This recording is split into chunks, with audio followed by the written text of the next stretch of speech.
পাঁচফোড়ন বাটা দিয়ে এইভাবে একবার মান কচু খেয়ে দেখো, চিংড়ি মাছ দিয়ে। আরো চিংড়ি মাছটা একটু বড় হলে বেশি ভালো হয়, আর পরিমাণে বেশি হলে আরো ভালো হয়। তো খেতে দারুণ লাগে। এই যে কোনো কচু খায় না সেই কচুটা খায়, দারুণ খেতে। নমস্কার বন্ধুরা, আমার চ্যানেলে তোমাদের সবাইকে স্বাগত জানাই। আজকে দেখো কি নিয়ে এসেছি, সেটা হলো মান কচু। মান কচু আমরা ভর্তা খাই, বড় বড় মাছ দিয়ে এরকম বড় বড় করে। আমি এর আগেও তোমাদের শেয়ার করেছি। আজকে করবো আলু ভাজার মতন কাটা, ছোট ছোট করে মান কচু দিয়ে চিংড়ি মাছের, দারুণ খেতে। এই যে এইটা মানে মা কোনো রকম কচু খেতে চায় না, এই কচুটার পাগল। এই বলে মা ওই কচুটা করো, নাম তো জানে না যে কোন কচু কোন, তাই জন্য বলে ওই কচুটা, ওই কচু মানে এই কচুটা। তাই এটা আমি ওর জন্য করি। তো চলো শুরু করা যায়। তো প্রথমে এগুলোকে সেদ্ধ করে নেবো, তার জন্য কড়াই বসিয়ে দিয়েছি। এগুলোকে ভালো করে ধুয়ে নিয়েছি প্রথমে।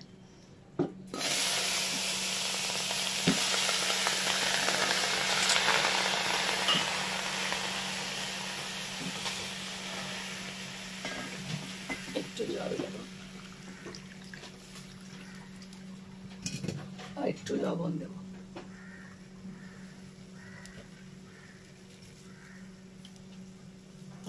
এখানে কচুটা সেদ্ধ হচ্ছে, এখানে বাটাবাটি করে নেব।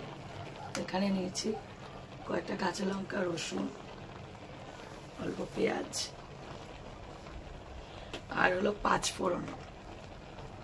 পাঁচফোড়নটাকেও বেটে নেব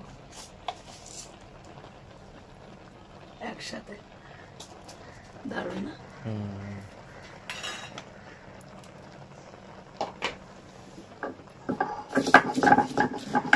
কচুটা পুরো সেদ্ধ হয়ে গেছে, এবার কচুটাকে নামিয়ে নেব।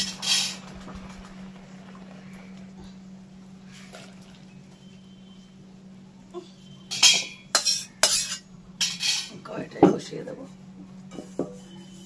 এবার চিংড়ি মাছটাকে ভেজে নেব। চিংড়ি মাছের মধ্যে একটু লবণ হলুদ মাখিয়ে নেব।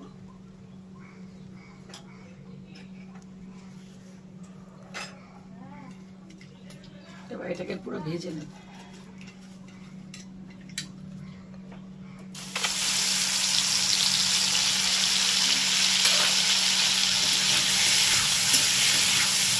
চিংড়ি মাছটা ভালো ভালো করে তুলে নেব।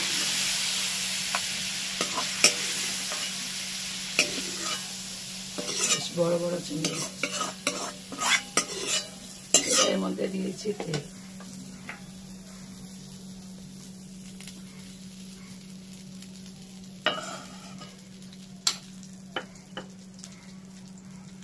এই তেলের মধ্যে আবার একটু পাঁচফোড়ন দেবো অল্প, যেহেতু বাটা করেছি, পাঁচফোড়ন বাটা দিয়েছি, তার জন্য একদম অল্প দেবো পাঁচফোড়নটা।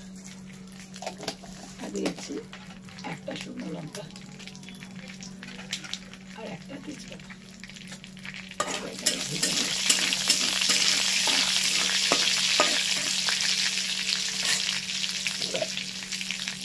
এর মধ্যে দিয়েছি পেঁয়াজ কুচি।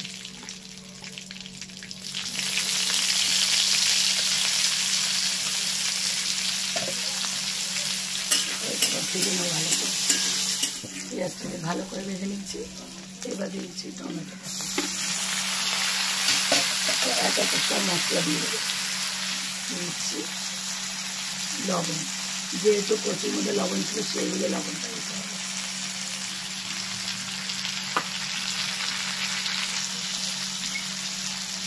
হলুদ করে, লঙ্কা দেবো, এটা একটু ঝাল ঝাল হবে।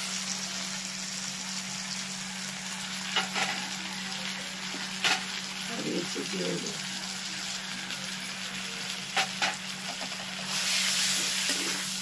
হালকা একটু জল দেবো, অল্প। সমস্ত মশলা কষানো হয়ে গেছে, এবার দিচ্ছি সেদ্ধ করা কচুটা।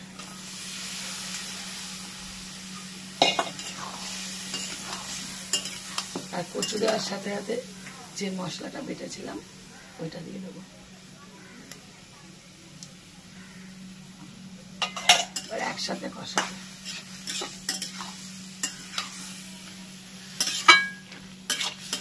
দেখো খুব ভালো করে কষিয়ে নিচ্ছি। এবার দিয়েছি চিংড়ি মাছ। দেওয়ার পর আবার একটু কষাতে হবে। এখানে তো বেশি জল পড়বে না, মাখা মাখা হবে একদম, তার জন্য খুব ভালো করে কষাতে হবে। পুরো কষানো হয়ে গেছে, আর কিছু দেওয়ার নেই। এবার দিয়েছি গরম মশলা, এবার ঘরে তৈরি গরম মশলা, হোমমেড। হ্যাঁ, এবার দিচ্ছি একটু চিনি। এখানে আমাদের টিয়া পাখি রাখছে, কি সুন্দর আমার লাগছে। এটা দিলে, চিনি দিলে ভালো লাগবে। সমস্ত মিশিয়ে অল্প জল দেবো। কচুটা আনবে সেদ্ধ করবে না, না পরে আর সেদ্ধ করতে না হয়, অল্প জল ব্যাস। আর জল দেওয়ার দরকার নেই। একদম মাখা মাখা হবে, দেখো একদম মাখা মাখা হয়ে গেছে। ঠিক এরকম করে নামাবে। 5 ফোড়ন বাটা দিয়ে এই রেসিপিটা একবার করো, দেখে দারুণ খেতে লাগে। একটু বড় সাইজের চিংড়ি মাছ দিয়েছি, তোমরা ছোট দিলেও কোনো ব্যাপার না, স্বাদ একই হবে। তবে মানকচু এনে এবারে বানিয়ে দেখো। রেসিপিটা একবার ট্রাই করো আর শেয়ার করো। ভালো লাগলে লাইক দিও। আর এরকম আরও রেসিপি পেতে আমার চ্যানেলটা সাবস্ক্রাইব করো। আর যারা ফেসবুক থেকে দেখছো তারা আমার পেজটা ফলো করে দিও। তো আজকের মতন টাটা টাটা।